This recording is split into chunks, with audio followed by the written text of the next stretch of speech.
Hello again, Alan Carter here, past Director and Chief Executive of QA International Certification Limited, or QAIC for short.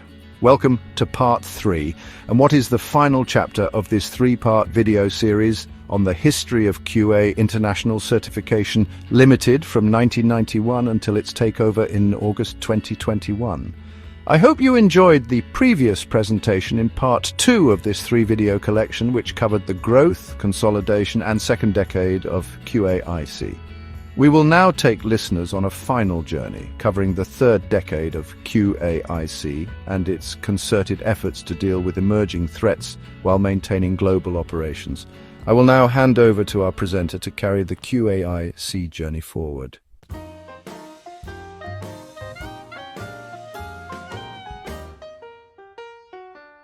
Hello and thanks for joining me one last time as I deliver Alan's recollections on QAIC's final decade of operations before acquisition.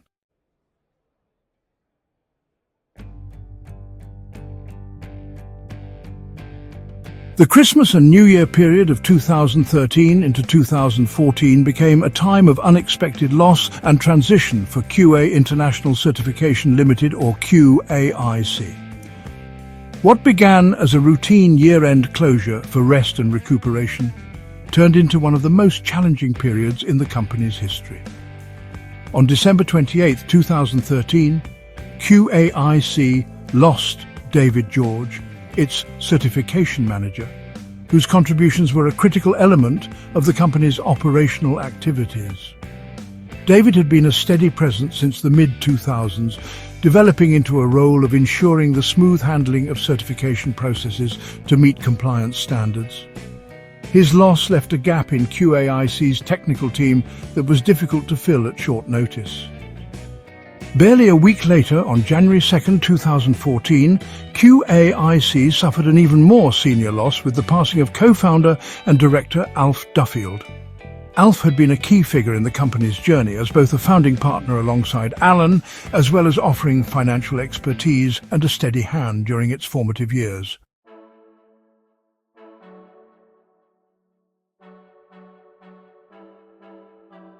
While the strategic vision and operational leadership of QAIC had always been a shared responsibility between Alan and Alf, the seniority on the part of Alf played a vital complementary role. His experience and financial acumen were valuable assets to the company, but perhaps more importantly, Alf was a trusted partner and critical friend for Alan and vice versa. Their partnership was built on mutual respect and trust, with Alf providing a balanced perspective and a reliable second opinion when key decisions needed to be made. This support was invaluable during the company's early developments, but also in the development of its ongoing strategy for growth. His passing left Alan not only with the challenge of maintaining the company's operations, but also with the personal loss of someone who had been there with him throughout QAIC's journey.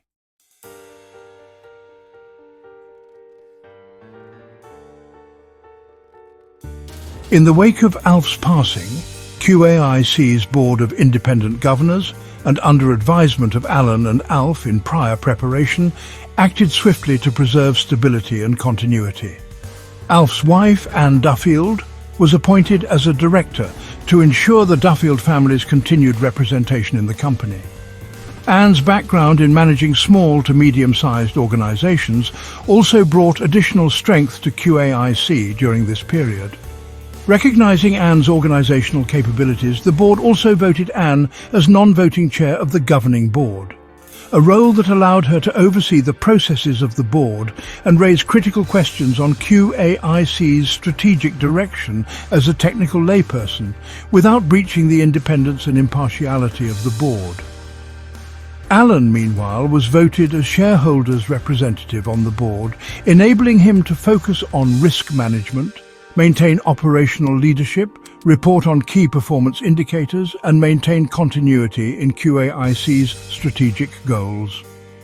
By dividing some of Alf's previous responsibilities between Anne and Alan, the company created a structure that ensured clarity and balance during a difficult time.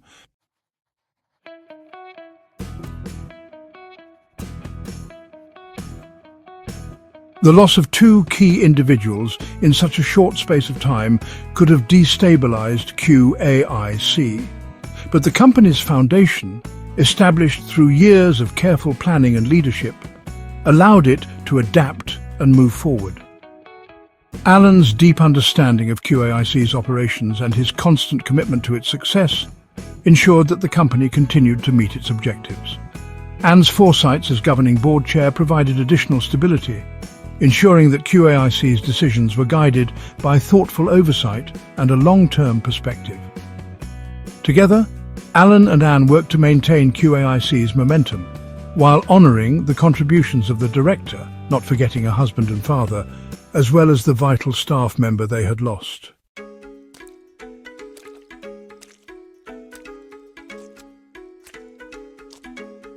This period of loss and transition demonstrated QAIC's resilience, strength in risk mitigation, and ability to navigate uncertainty.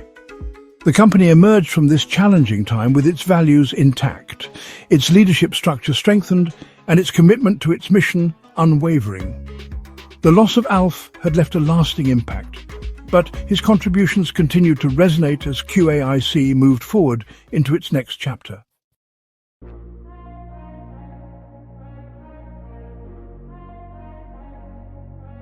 In the face of unexpected challenges, resilience is what sets apart great institutions from the rest. For QAIC, the passing of both a director and a senior manager in less than 1 week was a moment that could have shaken the very core of its operations. But instead of faltering, QAIC stood firm. This resilience was no coincidence. It was the result of the unwavering strength and leadership of its governing board. Alongside the foundational risk management and establishment of contingencies by Alan, the company's managing director and CEO. As the original architect of QAIC's systems and strategic direction, Alan's leadership ensured the company was built on a framework of strength, agility, and purpose.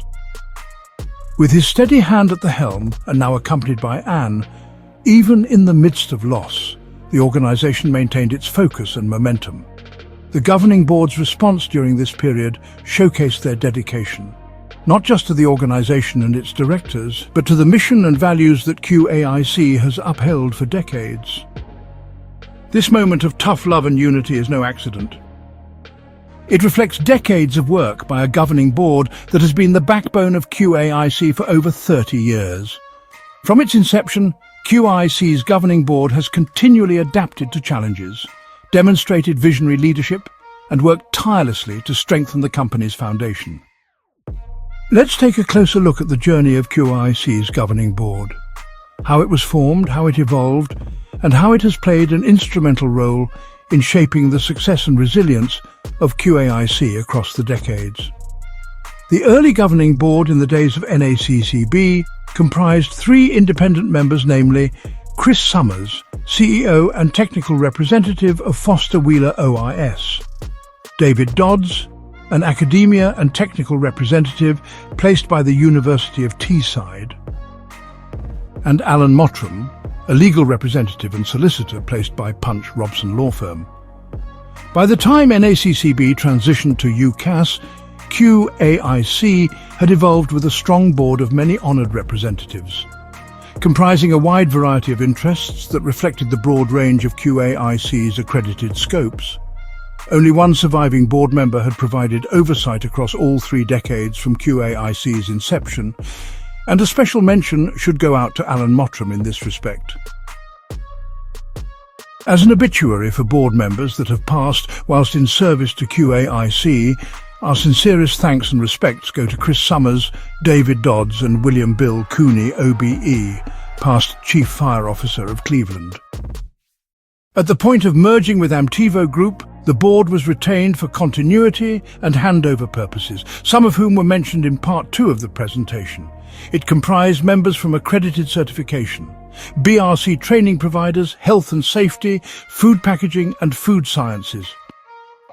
Also, environmental management systems and products, electrical, mechanical and chemical industries, financial services, the legal profession, academia and other services representative across the broad range of QAIC's accredited scopes.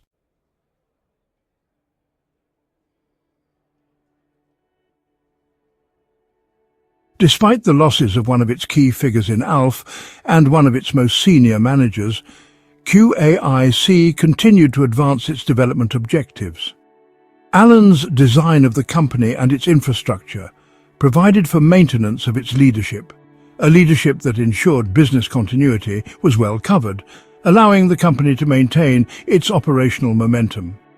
Moving ahead in March 2014, QAIC achieved some significant new launch milestones, including launching a non-exclusive agreement for operations in Saudi Arabia on March 7th and holding the kick-off meeting for its Dubai office the same day. Discussions during the Dubai meeting also addressed applying for accreditation with the Pakistan Accreditation Council, further highlighting potential for QAIC's expanding global footprint. On April 8, 2014, Alan led a meeting to introduce a Building Information Modeling (BIM) initiative, keeping QAIC at the forefront of emerging trends in certification. These efforts demonstrated the company's flexibility and ability to innovate even during periods of transition, consolidation and expansion. By 2016, QAIC had solidified its presence in the Middle East with the official establishment of its Dubai office on October 9th.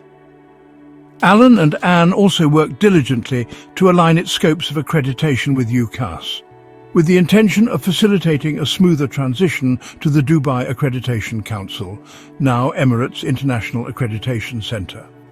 These efforts were groundwork to ensure that QAIC maintained its reputation for consistency and compliance across its global operations whilst building new infrastructure. During this time, QAIC under Alan and Anne followed comprehensive management roles and initiatives throughout its network, comprising internal audits and presenting overseas development plans to offices and branches. It also included establishing new territory marketing strategies and setting objectives and KPIs to pave the way for expansion of its services. The company also continued its efforts to update EA schedules of accreditation and adapted to emergent standards, demonstrating its commitment to operational excellence and market responsiveness. QAIC's strong management structure. One of QAIC's defining strengths throughout its history was its robust and well-organized management structure.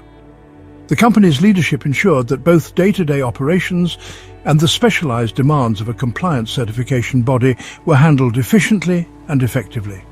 This balance allowed QAIC to maintain its reputation for professionalism and reliability while continuing to expand its global presence.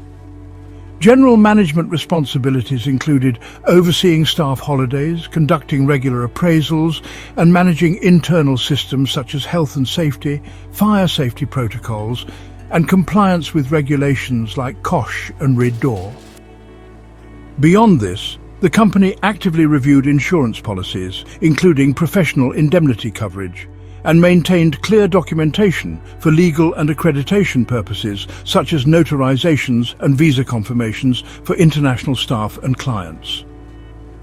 What truly set QAIC apart, however, were the additional layers of responsibility unique to operating a compliance certification body. These included the creation and maintenance of technical audit schedules, the calibration and training of auditors, and the regular updating of EA schedules to meet evolving accreditation standards. QAIC also coordinated with key trade bodies, technical committees, and accreditation authorities such as UCAS and CNAS to stay ahead of industry developments. A significant enhancement to QAIC's operations came with the integration of IHC Food and Hygiene Administration services into the same offices as QAIC.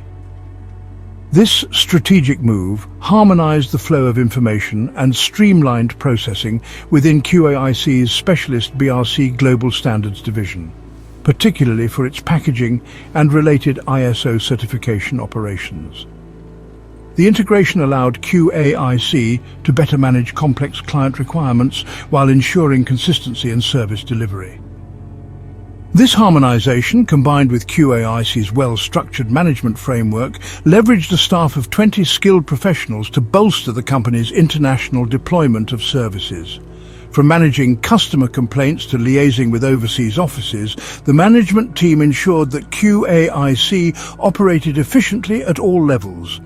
This capability allowed QAIC to not only meet the demands of its clients, but also to exceed expectations in delivering high-quality compliance certifications across a global network. QAIC's ability to maintain a strong management structure while addressing the specific needs of a certification body was a cornerstone of its success. The seamless integration of services, clear delegation of responsibilities and focus on technical precision ensured the company's continued growth and industry leadership. Challenges and safeguards. QAIC faced several challenges during this period, including internal threats. On July 15, 2016, the company took action against its previously debarred Turkish office for making false claims and for attempting to steal updated operations manuals containing QAIC's proprietary processes. Additionally, QAIC introduced measures on February 4, 2016, to further safeguard staff from risks associated with unannounced visitors and potential visitor interactions with staff. This reflecting its dedication to ensuring safeguarding measures and to maintaining a secure and professional work environment. Moving forward with strength. The period from 2013 to 2016 showcased QAIC's ability to navigate significant challenges while continuing to grow and innovate. Alan's foresight and leadership, combined with the organizational skills of Alf Duffield, along with the governing board in attending to corporate oversight, ensured that the company remained on a stable path. The division of Alf's previous responsibilities between Anne as governing board chair and Alan as shareholder representative provided a robust and balanced governance structure, enabling QAIC to honor its legacy while forging ahead with confidence. Through expansion into new markets, continued growth and alignment of accreditation scopes, and a focus on innovation, QAIC emerged from this period stronger than ever, ready to continue its journey as a leader in the certification industry. Another bump in the road during this decade. The decade was not without other dramatic and unexpected challenges, and 2016 brought another of the most harrowing moments in QAIC's history. While attending a wedding in Turkey, Alan and his companion found themselves caught in the midst of the attempted coup against President Erdogan. What was meant to be a joyful occasion quickly turned into a life-threatening situation. As the chaos unfolded, Alan's hotel became a target. His hotel room was completely shot out, with bullets shattering the windows and ricocheting around the space. Alan had to dive for cover with his companion to avoid injury, narrowly escaping harm in a moment of sheer terror. The streets outside were in turmoil with widespread unrest, making it nearly impossible to find a safe way out of the country. Despite local efforts to secure flights, the situation seemed dire, until Anne Duffield, Alan's new business partner, managed to intervene from afar. Using her resourcefulness and determination, Anne secured the last 2 available seats on a flight back to Stansted Airport. Alan paid a taxi driver handsomely to enter the zone he was in, which was locked down, and he earned his bonus running roadblocks until they were finally pulled up at Dalaman Airport and eventually allowed entry. It was a remarkable stroke of luck that ensured Alan's safe return to the UK. This frightening ordeal highlighted just how unpredictable the challenges of running an international business could be. It also underscored the critical role of strong partnerships, as Anne's quick thinking and action likely prevented the loss of another key director at a pivotal time in QAIC's journey. While Alan emerged from the event unscathed physically, his companion still suffers the effects of PTSD. The incident served as a reminder of the risks inherent in global operations and the dexterity required to navigate them. QAIC's leadership was once again tested, and once again it persevered.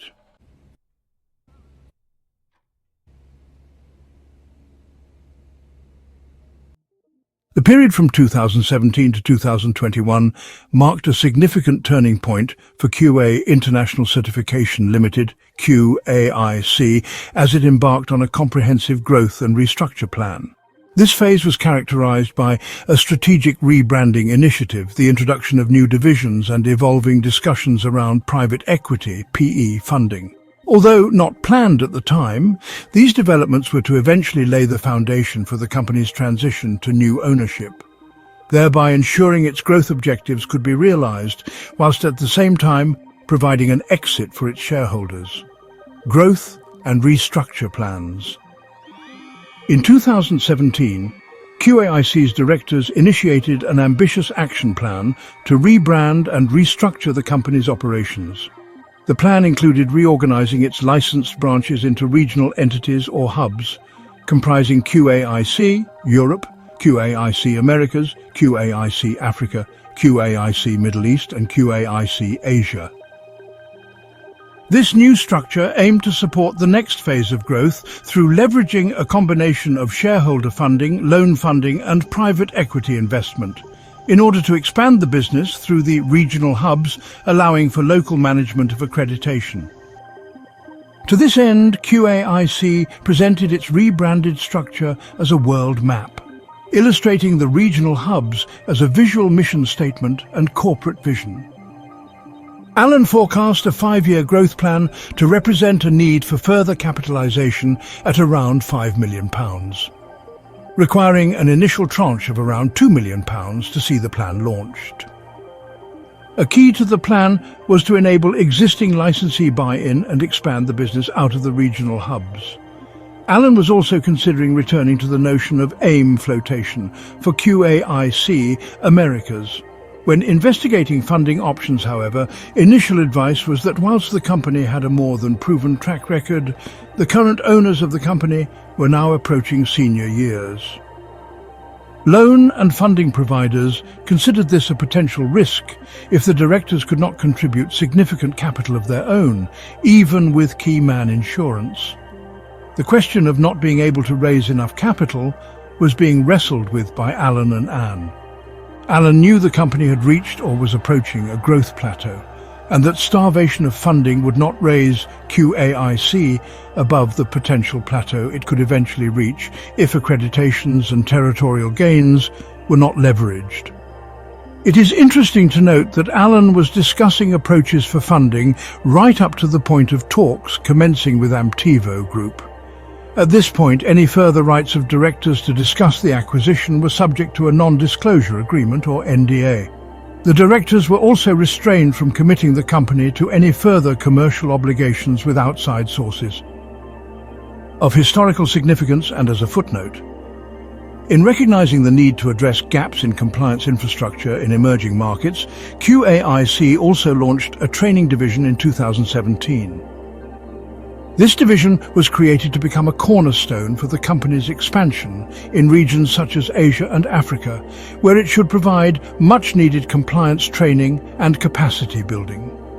Key milestones during this period included discussions in January 2017 with an already established partner about establishing QAIC Europe, as well as staffing the training division on September 11th, 2017, with a small team under the leadership of Michael Duffield, son of Alf and Anne. The directors also focused on team development and staff upskilling to support the company's expansion plans and ensure a coherent integration of core competencies. Initiatives included staff appraisals that commenced in earnest on October 3rd, 2017, and development of creative activities and staff engagements designed to foster team building, strengthening services and managing challenges. QAIC continued to strengthen its service offerings during this period. On March 15, 2017, the company applied for CEDEX to broaden its ability to provide ethical trade audits. The wider integration of IHC administrator offices in 2018 also bolstered QAIC's team working, facilitating process flows for BRC packaging, storage and distribution. as well as consumer products certifications. Challenges arising from the COVID pandemic. The company also faced some significant challenges by way of a sudden emerging risk factor. By 2019, the impact of COVID-19 on trade became evident, with revenues from China and Korea plummeting in Q4 of that year. In 2020, the pandemic disrupted global operations further, prompting QAIC to implement Phase 1 contingency measures.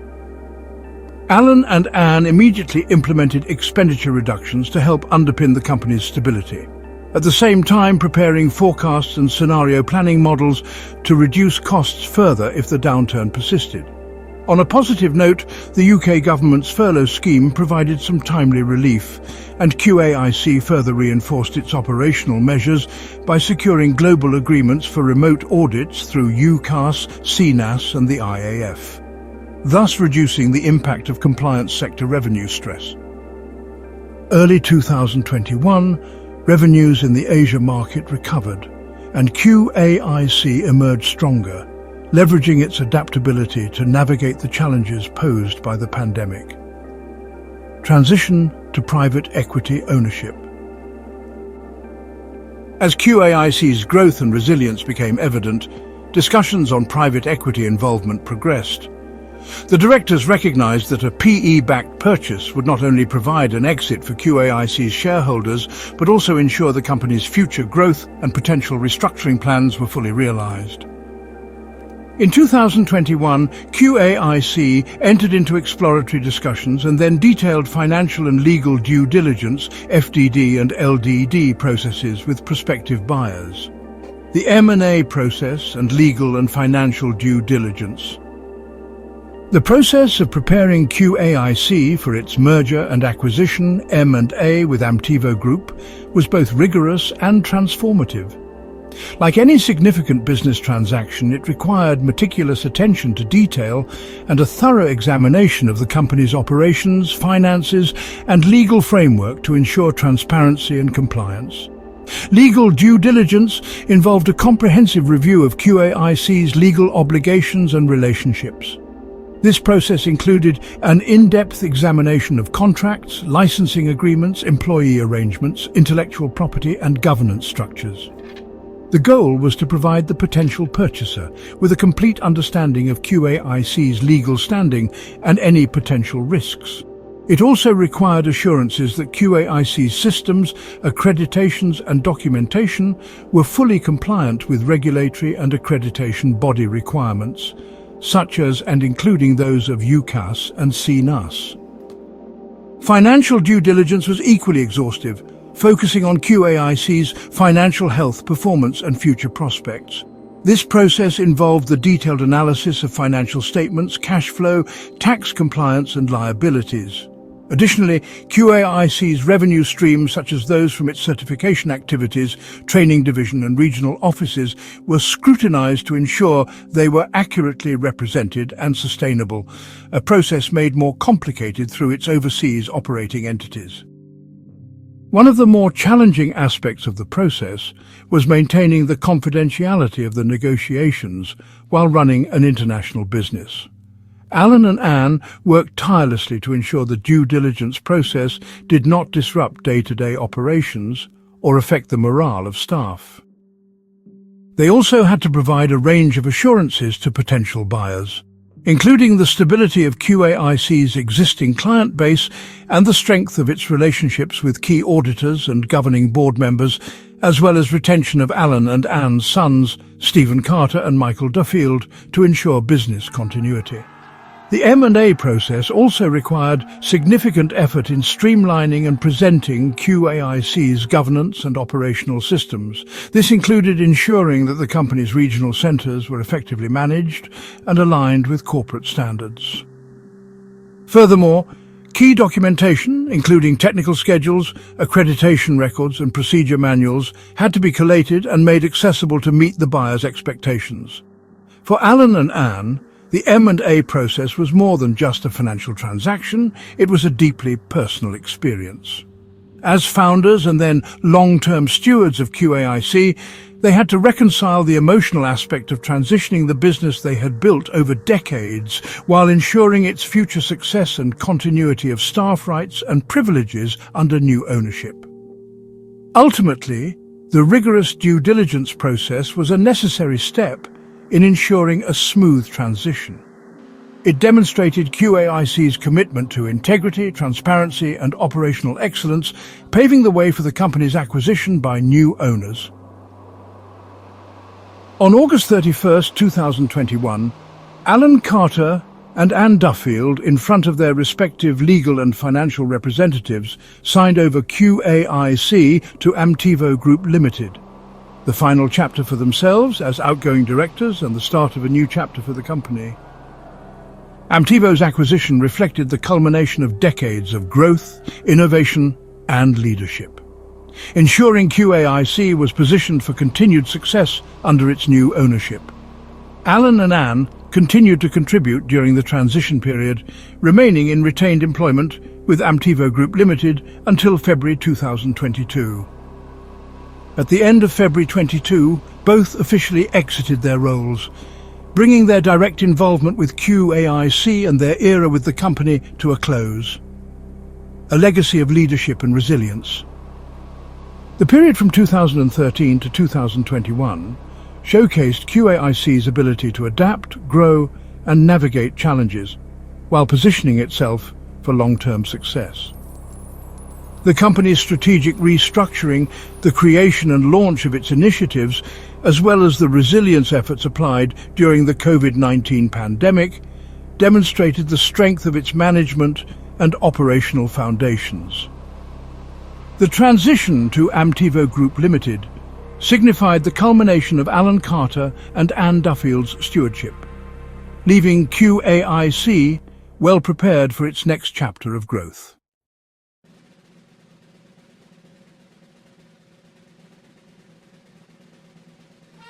Well, everyone, that's it from our presenter. Thank you for watching this final production and for sticking with us on QAIC's total journey across all of our presentations. We have seen and followed QAIC's evolution from birth, global expansion and consolidation, and then its final transition onto a bright future with Amtivo Group. Whilst QAIC's name may eventually change, its history and foundations in Alan and Alf, as well as Anne in its latter years and its staff and governing board, will always be an inherent part of the company's testament to professionalism, hard work and integrity. Thank you for watching, and I wish you all, as well as the company, the very best of wishes for the future.